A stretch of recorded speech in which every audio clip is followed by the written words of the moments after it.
munculnya masalah keuangan. Apakah itu tentang ketidakmampuan di dalam memanage dan mengelola uang? Kita akan bahas. Pengkhotbah pasal 5 ayat yang ke-9. Silakan.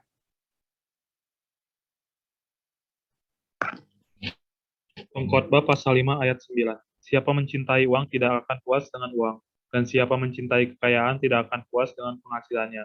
Ini pun sia-sia. Baik. Dalam Pengkhotbah pasal 5 ayat ke-9 ini dijelaskan, saudaraku, siapa mencintai uang tidak akan puas dengan uang. Apalagi yang mencintai kekayaan tidak akan puas juga dengan penghasilannya. Artinya apa? Yang menjadi sebab musabab seseorang itu bisa jatuh di dalam hutang. Ya. Bisa jatuh di dalam kemiskinan. Bahkan juga bisa masuk penjara. Seperti yang dilakukan oleh para koruptor itu. Karena mereka menjadikan uang sebagai Tuhan dan juru selamat dalam hidup mereka, dalam rumah tangga mereka, dan juga di dalam karir serta masa depan mereka.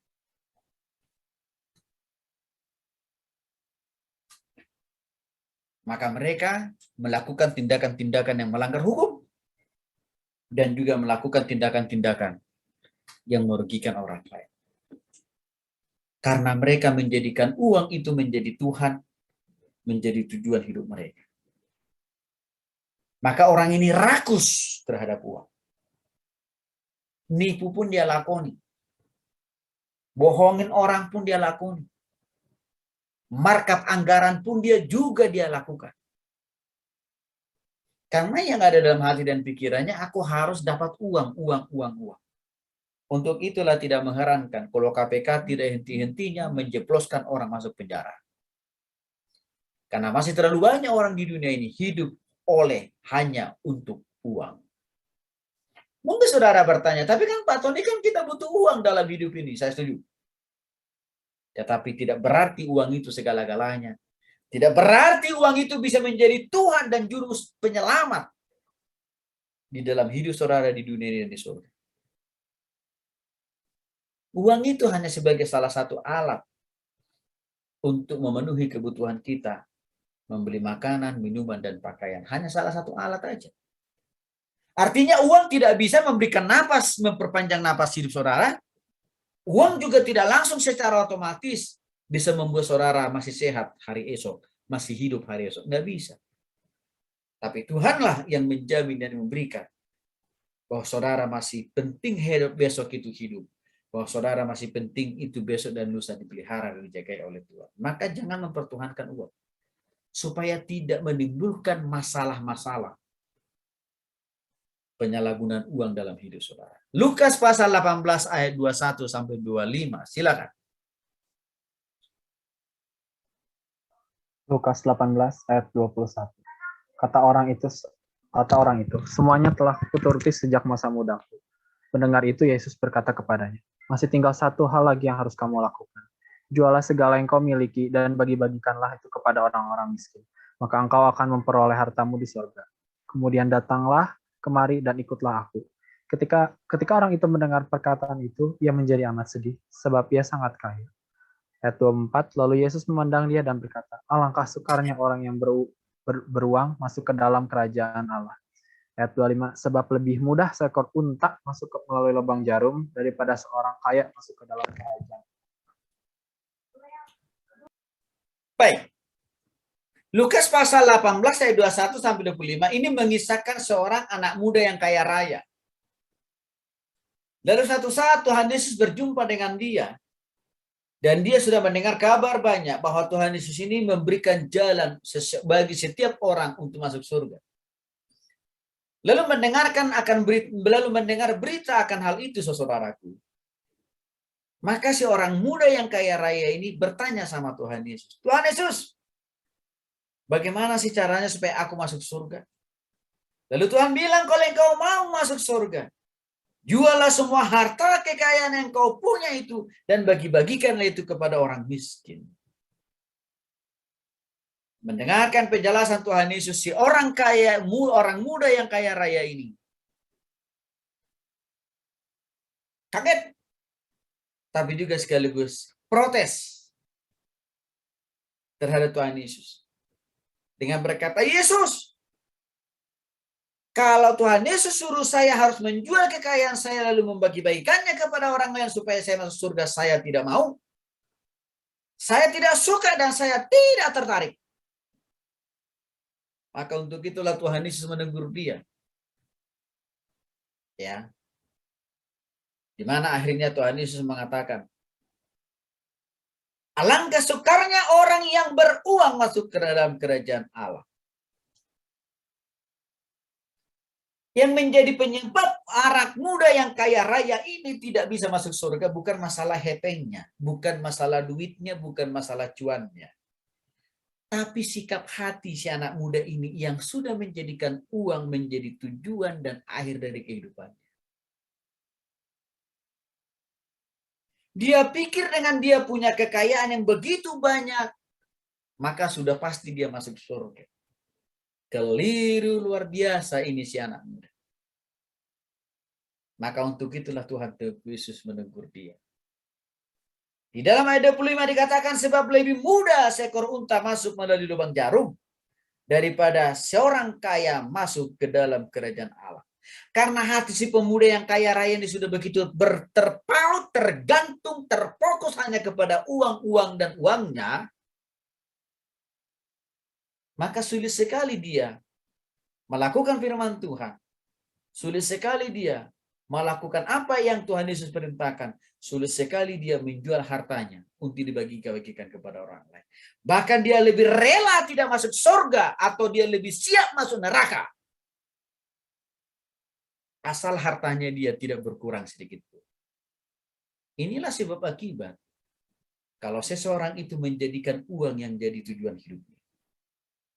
Maka sekaligus saya mau mengingatkan kalian juga. Jangan sampai saudara menjadikan tujuan hidup saudara kuliah, sekolah, hanya untuk uang. Karena kalau itu yang menjadi misi dan tujuan saudara kuliah dan sekolah, keliru besar. Apalagi di awal sudah saya katakan tadi. Uang itu tidak bisa menyelesaikan semua masalah dan persoalan dalam hidup kita. Uang itu tidak bisa menjawab semua kebutuhan dan keperluan kita, nggak bisa. Dia hanya bisa menyelesaikan satu bagian-bagian tertentu saja dari kebutuhan, dari persoalan kita. Tetapi Tuhanlah yang menjadi sumber dari segala sesuatu yang kita butuhkan, yang kita perlukan di dalam hidup ini. Maka untuk itu jangan jadikan uang yang menjadi tujuan hidupmu, tapi jadikanlah memuliakan Tuhan menjadi tujuan hidupmu. Ya, jadi jangan seperti si anak muda yang kaya raya ini. Saudara punya sikap hati. Karena itu akan menghalangi saudara diberkati oleh Tuhan waktu di dunia ini dan juga akan sulit bagi saudara untuk masuk surga. 1 Timotius 6 ayat 10 sampai 11. 1 Timotius 6 ayat 10 sampai 11. Karena akar segala kejahatan ialah cinta uang. Sebab oleh memburu uanglah beberapa orang telah menyimpang dari iman dan menyiksa dirinya dengan berbagai-bagai duka. Tetapi engkau, hai manusia Allah, jauhilah semua itu. Kejarlah keadilan, ibadah, kesetiaan, kasih, kesabaran, dan kelembutan. Baik. Saudara perhatikan dalam 1 Timotius 6 ayat 10 sampai 11. Masih dalam tema dan pokok bahasan penyebab utama munculnya masalah keuangan. Dari 1 Timotius 6 ayat 10 sampai 11 kita dapat melihat satu poin penting. Ketamakan atau keserakahan. Yaitu apa? Ingin cepat kaya raya tanpa usaha dan kerja keras. Yang akhirnya seseorang ini, ya, saudaraku, bisa dia sampai menyimpang dari iman. Artinya apa? Murtad. Hanya supaya dia dapat kekayaan. Hanya supaya dia dapat banyak uang. Kan ini yang dilakukan oleh banyak orang-orang Kristen yang belum bertobat itu. Ya, akhirnya mereka murtad meninggalkan Kristus dengan ditawari jabatan, posisi, dengan gaji dan fasilitas yang wah. Mereka begitu cepat mengambil keputusan itu. Memang sementara mereka dapat posisi yang strategis, jabatan yang tinggi itu, dan juga dengan segala fasilitasnya. Tapi jangan lupa, tidak berarti hidup kita hanya sampai di situ. Karena cepat atau lambat di kemudian hari, posisi itu akan bisa berpindah tangan kepada orang lain.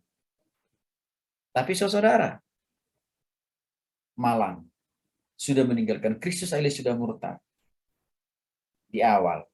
Ya, akhirnya apa? Orang ini tidak masuk surga. Maka di sini diingatkan janganlah mencintai uang. Artinya apa? Jangan jadikan uang itu menjadi Tuhanmu, menjadi sang juru selamatmu dalam hidupmu, nggak bisa. Karena itu akan menggerus iman dan keyakinan saudara, juga akan bisa mendorong saudara untuk berbuat dan melakukan dosa. Karena sudah ada banyak fakta membuktikan orang murtad hanya karena supaya dapat uang, mudah dapat posisi. Tapi akhirnya mereka nggak dapat juga kadang-kadang secara otomatis posisi yang strategis, fasilitas yang mewah itu sudah dapat juga. Bahkan ada orang yang sampai masuk penjara loh, sebagai bentuk hukuman Tuhan terhadap orang itu.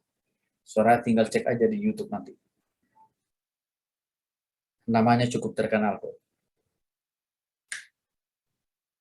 Lukas pasal 12 ayat yang ke-15. Lukas pasal 12 ayat yang ke-15. Baik. Katanya lagi kepada mereka, berjaga-jagalah dan waspadalah terhadap segala ketamakan. Sebab walaupun seorang berlimpah-limpah hartanya, hidupnya tidaklah tergantung daripada kekayaan itu. Artinya apa?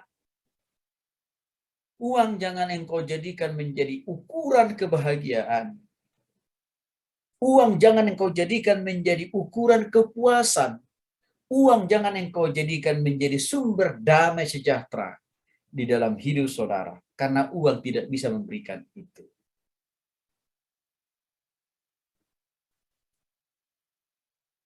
Ada banyak orang mencoba menjadikan uang sebagai ukuran kebahagiaan, sumber kedamaian, tapi mereka tidak mendapatkan.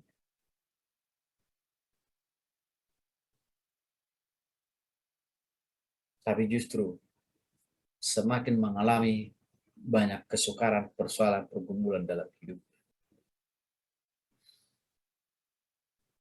Boleh kita mencari uang, boleh kita mengumpulkan uang, tetapi itu harus kita letakkan pada posisinya, pada fungsinya, pada manfaatnya. Yang tadi tidak lebih daripada hanya sekedar menjadi alat tukar saja. Apalagi zaman sekarang. Orang beli sesuatu kan tidak harus pakai uang cash kan. Bisa pakai lewat OVO dan lain sebagainya. Ini buktinya.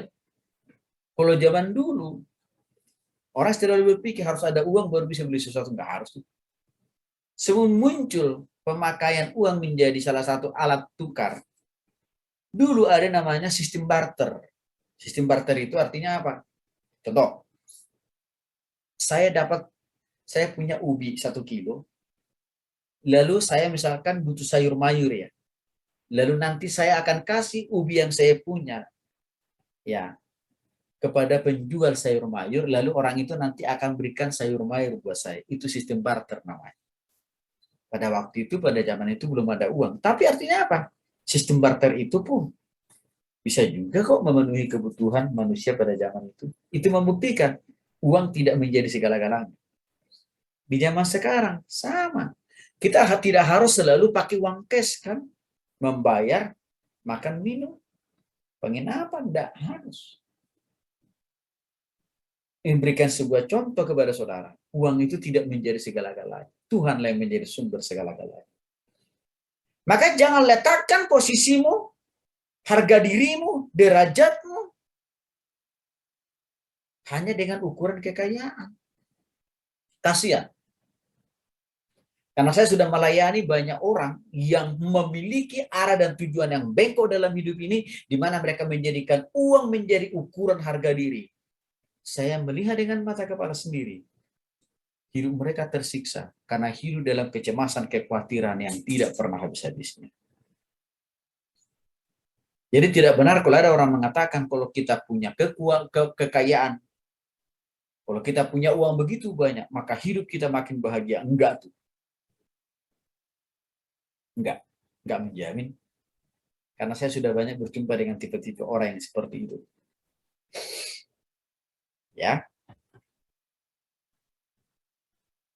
Nah, penyebab yang lain yang menjadi penyebab seseorang itu mengalami masalah, pergumulan, persoalan dalam mengelola keuangan. Karena dia tidak mampu mengelola, merencanakan, mempergunakan, menata uang yang dia dapatkan itu dengan benar dan tepat. Inilah yang dijelaskan dalam Lukas pasal 14 ayat 28 sampai dengan ayat yang ke-30.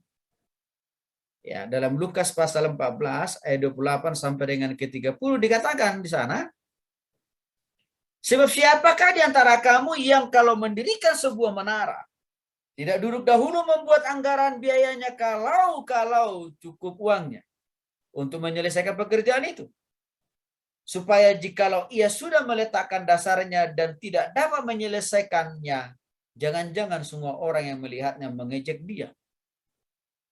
Sambil berkata, orang itu mulai mendirikan tetapi tidak sanggup menyelesaikannya. Ayat ini mau menjelaskan pentingnya membuat perencanaan dalam mengelola uang.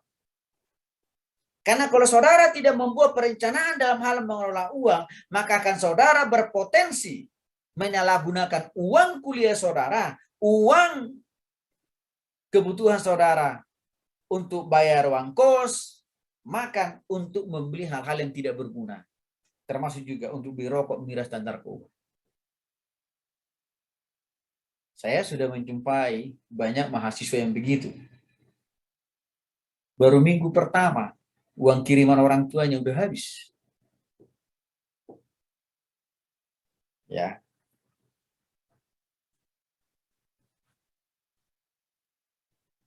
Belum sampai akhir bulan, uang kosannya dimakan juga, nggak dikasih sama bapak ibu kos. Karena dia tidak apa-apa memiliki perencanaan dalam mengelola uang. Atau contoh yang lain, baru dapat gaji, tapi udah nggak bisa bayar kontrakan, udah nggak bisa bayar cicilan, karena tidak punya perencanaan, tidak punya planning. Gaji yang ada itu, pendapatan yang ada itu, kiriman orang tua itu sekian. Ini harus digunakan, dipakai untuk apa? Nggak punya dia. Itu makanya sekarang banyak kasus-kasus orang yang terjebak di dalam bisnis bodong. Ya kan? Karena mereka tidak punya perencanaan yang jelas dalam hidupnya.